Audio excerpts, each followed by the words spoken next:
Вже 6 років ми протестуємо російській інформаційній агресії, метою якої є подавлення волі жителів Криму і їхньої віри, справедливість і свободу. З 2015 року і до недавнього часу АТР щорічно отримував державну фінансову підтримку, яка суттєво покривала витрати.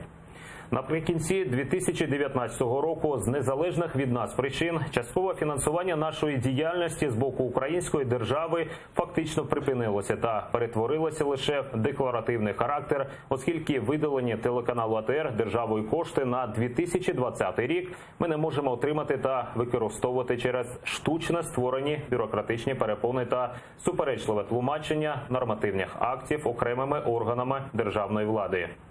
Усвідомлюючи згубність позбавлення кримської аудиторії цілодобового мовлення, АТР, намагаючись упередити розчарування громадянами України, які проживають в умовах російської окупації, байдужим ставленням органів державної влади до їх інформаційних потреб, ми неодноразово звертались до уповноважених органів державної влади та посадових осіб із проханням якнайскоріше вирішити перешкоди наданні нам фінансової допомоги.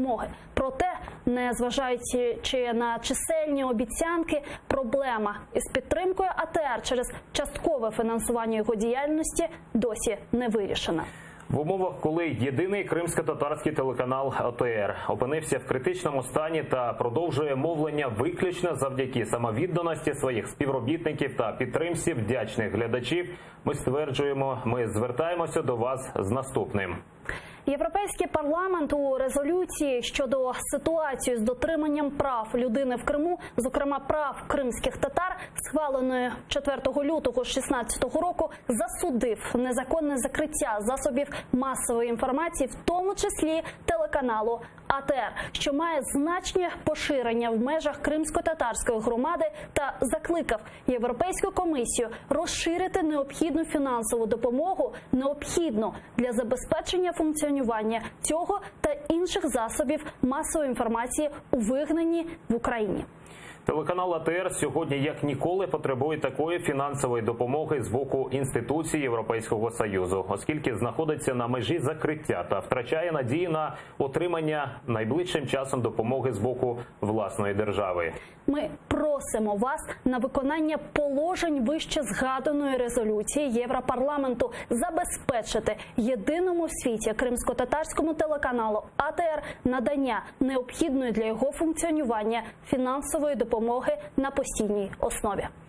Ну а сейчас мы подпишем это обращение, и в дальнейшем подпишут это обращение все наши коллеги и передадим его в Брюссель. Мы хотим подписать обращение в Европарламент и Европейскую комиссию на 2 языках, на украинском и на английском.